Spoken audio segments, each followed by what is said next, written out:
Well, I started with the assessor's office in 2003. Prior to that, I was in banking.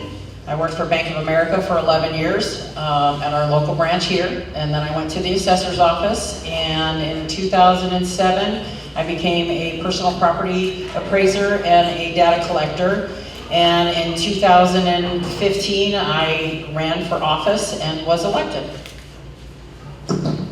Did you say dad collector? Data collector. I could be the dog collector too if you want, so. Can you talk about some of your goals for the office as Nye County Assessor? Well, the goals that I have for the upcoming years are getting our DevNet system up and running as to where we want it to be, which is our software system. We have been live for 3 years, and it's been a challenge. It has definitely been a struggle. It doesn't produce what we thought it was going to produce, and we've had to find out workarounds and different things of getting the information that we need for our taxpayers. And my staff is very capable of doing that, and so that's our biggest challenge right now is just working on our software. My office runs pretty smoothly. I have 14 employees. I have 5 in the north, and the rest are down here in the south. Being an appraiser, working in the office, you have a job to do, and you know what it is, and you're expected to do it. Can you list the functions of the Nye County Assessor's Office? Do you have all night? Yes. Okay, all right. First thing that we do is, of course, we do your assessments on your properties, okay, whether it's vacant land or it's improved properties. We take care of veterans, we take care of surviving spouses, we take care of blind exemptions, we handle golf cart permits, we handle your tax cap form, so you want to make sure that when you get that tax cap form in the mail, whether you're getting the correct tax cap, you want to make sure you get your 3% if it's your primary residence. We handle all your assessment notices that go out in December. There's about 60,000 of them. Again, we do them in June. For any property that we've touched between that time period, everyone is entitled to another assessment if we have made any additions to your property or a change in land value. So we handle that. So that's about, maybe 10 or 15,000 that go out in June. We handle all of the, why are you giving me a 30-second? I'm the only one up here. Because you only have a minute and 30 seconds. Anyway, but we handle a lot more than just doing your assessment of your property, so. Okay, part 2, what else do you guys do in your office? She has another minute and a half. Anyway, besides your assessments, I mean, there's a lot that we do in that office. We work in conjunction with the treasurer's office and the recorder. Thank you. Exclusive does not mean indefinite. Can you tell me more of the functions of your office? All right, so how open are you to the public to answer questions or concerns? Well, I have an open door policy. I'm there Monday through Thursday, 7 a.m. to 5:30 p.m. The only time you will not find me in my office is if I'm sick, on vacation, at a conference, or in another meeting. My staff will tell you that I'm there all the time. Sometimes they think I'm there too much. But work ethic is something that my mother instilled in me, and I have always done that, and I will always do that. I think it's very important to be in the office. Did I answer the question? I think so. Okay. I was sleeping. All right. I just found out about homesteading, so I'm really interested in this. Would you hold informational meetings for the public to find out more about what the county assessor's office is doing? Would that be something that you might be interested in holding? Yes. We have had those before. We've gone down to the county commissioner chambers.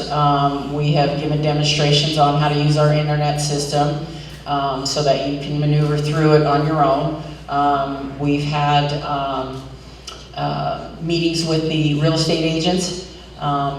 I'm not opposed to that. I mean, if there's something that somebody has that they want to bring up, we'd be more than happy to talk about it. I do present myself at the DAVs, and any time that there is a veterans event going on, I make sure that I'm there so that I can hand out information, because you'd be really surprised how many people don't know that that benefit is available to them. Can you talk a little bit about how come I personally search for things on the assessor site, and if I don't put drive in correctly, capital, or spell it out all the way, and is that something that you guys are going to correct when you're doing searches for properties, how exacting that is, and is that something that you might be looking for to make it more public friendly? That is one of the glitches that we have, because when it took it from the old AS400 system and brought it over to the DebNet system, it didn't bring everything over correctly. So some have DR for drive, some have DRIVE for drive, okay?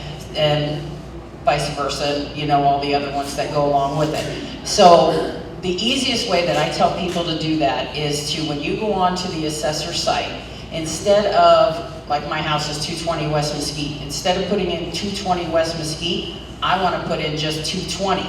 It'll bring me up everything that has a 220 in there. That's the easiest way that I find if I'm looking on the internet myself to be able to find a property. So I think that that's something that we can share. It's something that we are working on. It's not something that's being forgotten. I know our website leaves a lot to be desired. There was quite a bit of stuff that we were able to get from the AS400 prior, which we will get eventually. I just can't say when.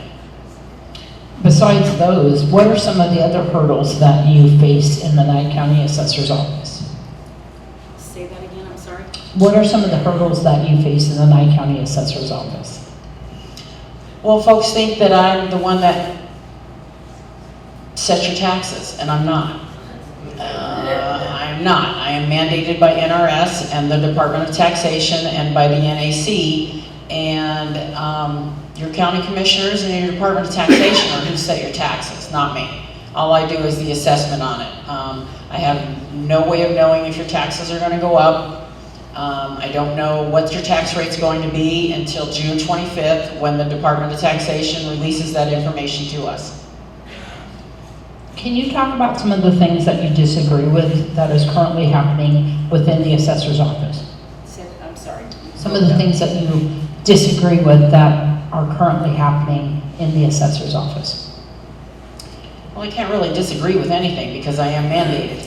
So, you know, I mean, if I want to continue doing my job and doing it correctly, I need to follow those NRSs and the NACs. There really isn't anything outside of the ordinary that any other assessor's office, you know, we all do the same thing. We all do it the same way because we're all mandated by the same Department of Taxation and Nevada revised statutes and Nevada assessment standards. Can you describe your management style? I'm not a micromanager. I don't think that I have to stand over you and tell you how to do your job. You have a job to do. I expect you to do it.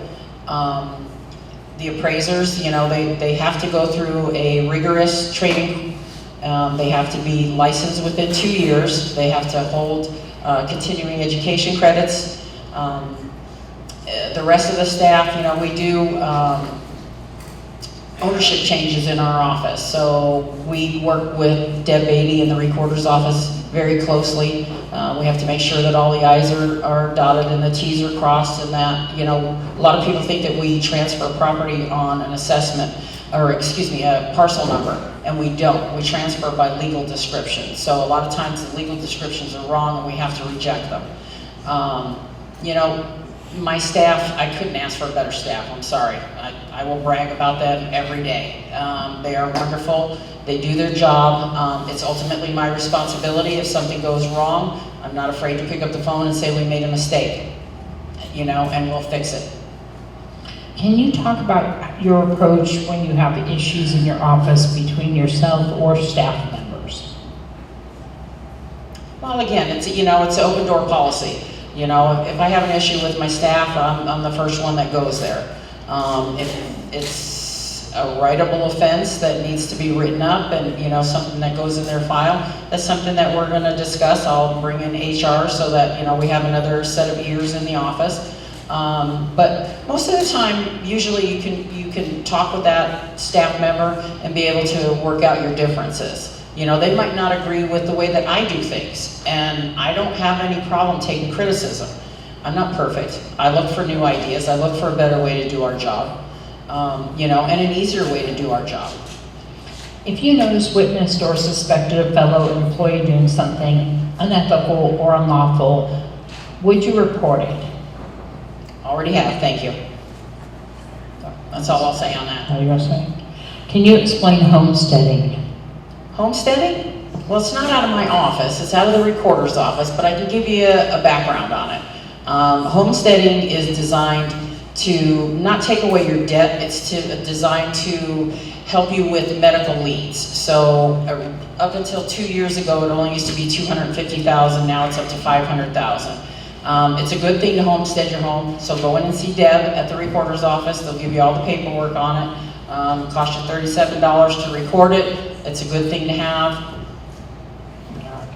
I think that's all I got. All right, thank you, Sherry. Closing statement. Okay, well, again, thank you. Most everybody left, but I appreciate y'all sticking around.